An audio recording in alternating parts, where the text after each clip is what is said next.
Aspoň to normálne vyzerá. Nie, že celé interview budem na hovno vyzerať.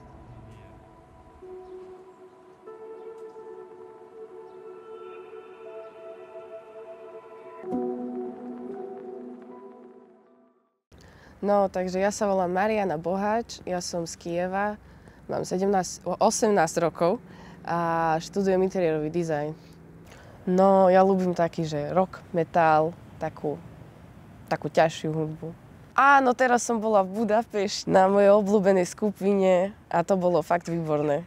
Sleep Token, to je taká z Británie skupina. Chýbajú mi cigarety s pukačkami. No. Jedenkrát mi kamarátka dala, že šulance so struhankou a ja som si myslela, že šulance budú niečo, že šulané, niečo, že jak palacinky. A to vyzeralo jak chrobáky a ešte aj so struhankou. To bolo asi najhoršie. Ja som vtedy tak chodila do školy. Vtedy som chodila ešte na capoeiru, to je také bojové umenie. A ešte som chodila na také IT kursy. Mňa strašne bavila animácia vtedy. A nedokončila som jednu animáciu. Práve ten štvrtok som mala ísť dokončiť tú animáciu. Tanky v Kyjeve. Ukrajina je pod paľbou ruských zbraní. Na pokyn prezidenta Putina nad ránom zaútočila armáda z Ruska, Bieloruska a anektovaného Krymu.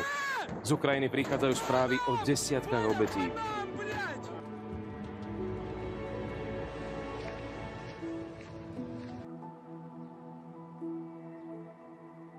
Tú cestu sem, ja som furt rozmýšľala, že čo ten domov, že som ani nerozmýšľala, ja som ani nevedela predstaviť, že čo tu bude, že jak to tu bude vyzerať, že proste to bolo celé také... Fakt som nevedela predstaviť, že čo to vôbec bude a som sa toho strašne bála. Jak tu začnem proste nový život v tejto krajine, že či nájdem vôbec kamarátov, že či budem sa vedieť s niekým porozumieť a tak, že nájsť školu, robotu, neviem, že bývanie.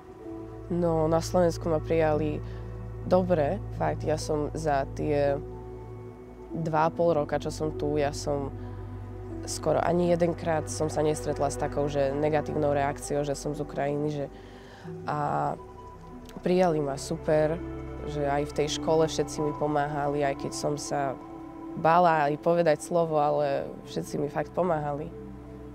Akože báť sa budú všetci, ale že asi sa nebáť, nebáť sa rozprávať, nebáť sa poprosiť o pomoc, keď ju potrebuješ a proste nezamykať sa v sebe, že byť otvorený pre novú kultúru, nových ľudí a takto.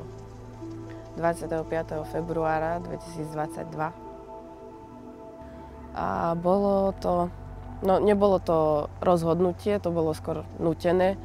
A no tak strašidelne som sa cítila také všeobecne zle. Som sa strašne bála. To bolo také, že musíme odísť a rovno sme sa spakovali do auta a no, sme ešte riešili, že babka mala ísť s nami, ale ona nechcela opustiť domov, tak iba sme sa pakovali. Asi to, že som sa nevedela, že kedy sa vrátim domov a že či sa vôbec vrátim. No, babka teraz chodí aj tam a naspäť, ale momentálne je v Kyjeve, lebo uja zobrali do armády práve teraz, pred chvíľou, tak išla tam pomáhať s jeho deťmi. Ale občas chodí aj sem, tak to je také ťažké pre mňa, snažím sa tak trošku od toho, lebo keď začnem čítať, kúkať noviny, toto všetko a tak intenzívne, tak potom skončím v takom stave, že ani z domu nevyjdem. Mala som najlepšiu kamarátku, a že stále ju mám, ale no, ona mi strašne chýba a chýba mi tá komunikácia naživo, lebo cez internet to je iné a chcem sa s ňou stretávať, neviem, chodiť von, ale nemôžem, lebo je ďaleko. Ja politika, to je jak ja matematika, proste pre mňa to sú strašne komplikované veci, ale ja som sa proste sa snažila, ja som chcela s ľuďmi komunikovať a ja som počúvala, ako ľudia rozprávajú a som sa to snažila zopakovať. No. Asi ten pocit domova, lebo tu je akože dobre, ale to nie je ono.